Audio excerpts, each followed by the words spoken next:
Assalamualaikum warahmatullahi wabarakatuh.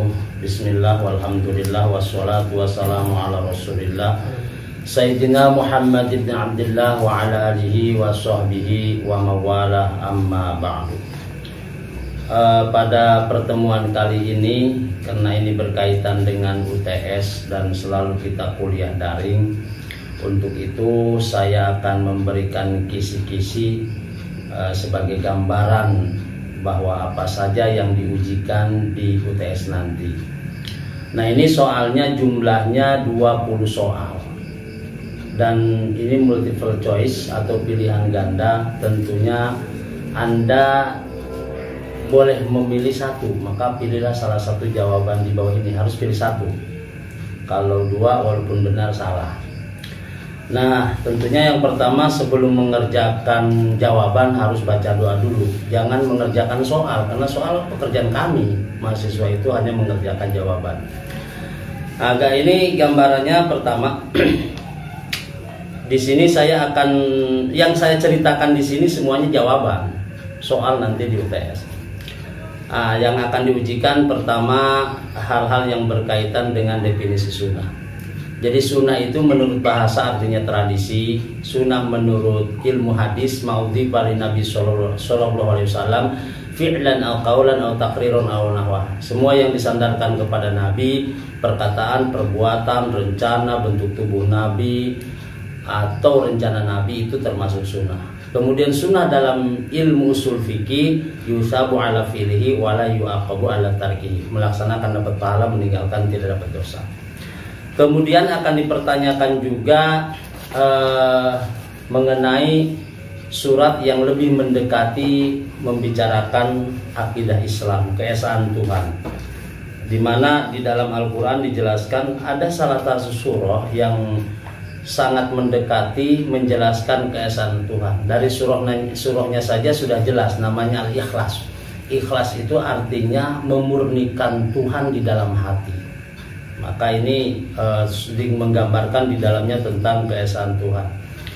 Kemudian dalam mengenal Tuhan, supaya tidak tergolong iman taklid, karena iman taklid ini selamanya dosa walaupun dia meyakini.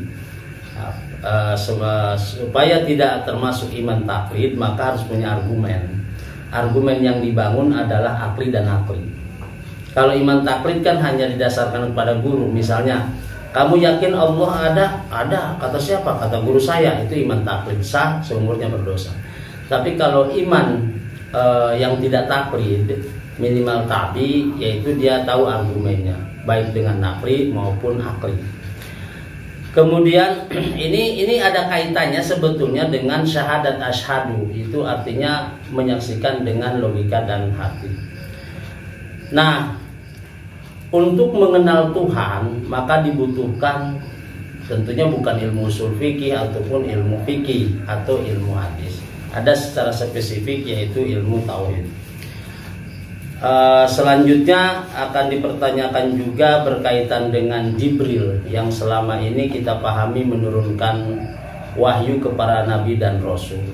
Nanti akan dipertanyakan apa tugas Jibril sekarang, di mana Rasul dan Nabi sudah tidak ada. Tentu jawabannya Jibril menurunkan wahyu, menurunkan ilham, karena wahyu hanya kepada Rasul dan Nabi.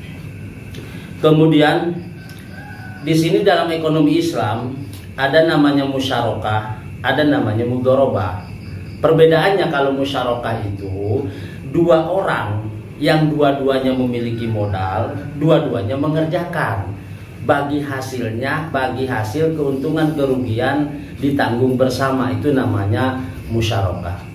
Berbeda dengan mudharabah. Kalau mudharabah itu satu pemilik modal, yang satu pengelola.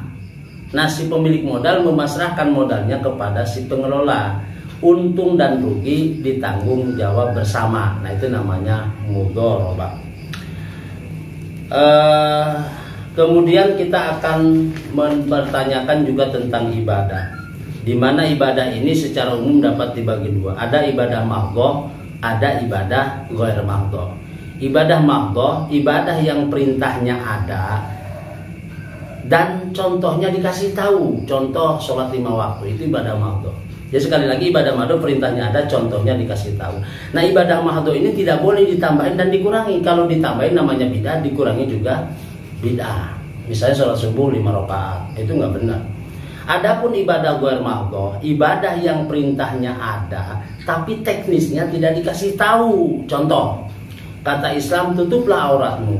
Nah disinilah teknisnya. Setiap negara memiliki budaya. Maka di Arab pakai gomis, datang ke Amerika pakai celepis, datang ke Cina pakai koko, datang ke Indonesia pakai sarung. Itu namanya ibadah ghair mahdhah. Perintahnya ada, teknisnya tidak dikasih tahu. Selanjutnya bisa Allah, ketika Allah memerintahkan kepada kita untuk melaksanakan ibadah, kemudian kita melaksanakannya walaupun sekalipun penuh dengan keengganan, kita melaksanakannya. Itu sikap itu dinamakan sabar. Jadi Allah perintahkan kita untuk melaksanakan ibadah, padahal hati kita segan, enggan, berat sekali melaksanakannya, kemudian kita laksanakan. Nah, melaksanakan penuh dengan keengganan itu namanya sabar. Kemudian apa yang dimaksud dengan syukur? Nah, kita pahami dalam bahasa Arab ada syukur, ada syukur. Kalau syukur artinya terima kasih, kalau syukur pakai sin kecil artinya manis atau teler. Nah, apa sih yang dimaksud dengan syukur? Syukur itu adalah sorful abdi jami'a ma'an ama ilahi ila khaliqali ajli. Menggunakan karunia Allah di jalan yang Allah ridhoi, itu namanya syukur. Punya uang, belanjakan, jangan dimakan. Kalau memakan uang namanya kufur nikmat, karena uang tidak bisa dimakan. Nah itu, jadi syukur harus dipahami. Adapun ngariung itu namanya ibadah sosial, bukan syukur. Nah, kemudian dalam Islam juga ada namanya kasab, ada namanya ikhtiar. Ini beda. Kalau kasab artinya pekerjaan, kalau ikhtiar itu pilihan. Kita misalnya sekarang ada bahan, maka tentukan dulu bahan ini. Mau bikin baju atau mau bikin celana. Setelah kita tentukan mau bikin celana, lalu kita kerjakan.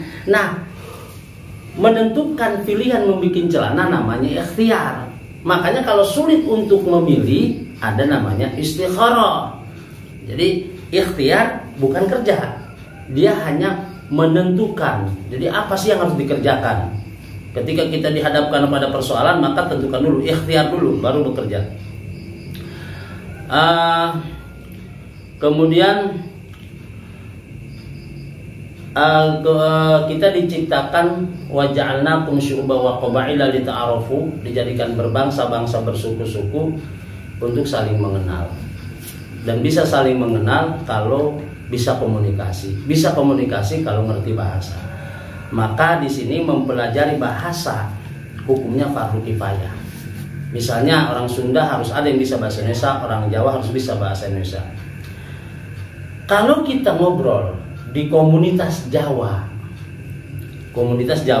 ada 2 orang Sunda, lalu orang Sunda pakai ngomong planet Sunda, nah itu dihukumi makruh.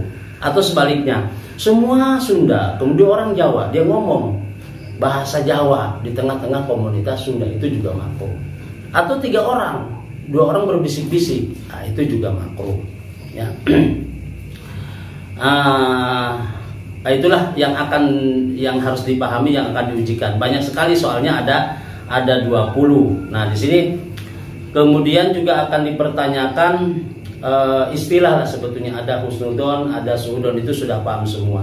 Berbaik sangka, husnudon dan suudon adalah berprasangka buruk. Dan kemudian kita akan dipertanyakan dengan istilah tafsir. Nah, kalau kita belajar tafsir ada namanya historis ayat. Nah, historis ayat dalam bahasa Arabnya, dalam istilah dunia tafsir disebut asbabun nuzul, pakai za, ya, bukan nuzul. Jadi asbabun nuzul, sebab-sebab turunnya ayat. Selanjutnya juga akan ditanyakan mengenai hadis. Hadis ini kan ada dampaknya. Jadi hadis gini, saya secara umum saja. Hadis secara umum terbagi 2. Satu hadis qudsi, yang kedua hadis nabawi. Hadis qudsi maknanya dari Allah, lafadznya dari Nabi Muhammad. Hadis nabawi itu semua yang disandarkan kepada Nabi. hadis nabawi kalau dilihat dari kuantitas rawi maka terbagi tiga. Satu masyhur, yang kedua aziz, yang ketiga gharib. Sementara hadis nabawi dilihat dari kualitas rawi menjadi tiga, sahih, hasan, dhaif. Saya ulangi, hadis nabawi dilihat dari kuantitas rawi ini menjadi masyhur, aziz, gharib. Dan kalau dilihat dari kualitas rawi menjadi sahih, hasan, dhaif. Jadi ternyata rawi ini berdampak kepada hadis. Misalnya kuantitas rawi dampaknya kemana? Ke masyhur, gharib, aziz. Kalau kuantitas rawi dampaknya kemana? Ke sahih, hasan, dhaif. Nah itulah yang harus bisa dipahami. Kalau ini tadi yang saya ceritakan bisa ketangkap, insya Allah UTS-nya bisa betul semua. Jawab soalnya ada 20 ya. Apa yang saya telah ceritakan tadi sebetulnya semuanya jawaban. Hanya saya sengaja dikemas dengan sebuah narasi ya, untuk menguji saudara juga apakah mampu menangkap narasi saya, dan itu sebuah jawaban. Soal bisa dilihat nanti di virtual class, dan Anda tinggal mencocokkan apa yang saya katakan tadi. Itulah sekilas mengenai kisi-kisi di dalam UTS ya. Ya kalau belum paham diulang-ulang aja mbak ininya, apa namanya, rekamannya diulang supaya paham ya.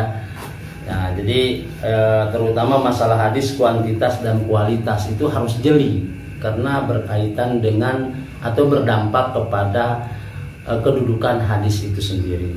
Akhir kalam, wassalamualaikum warahmatullahi wabarakatuh.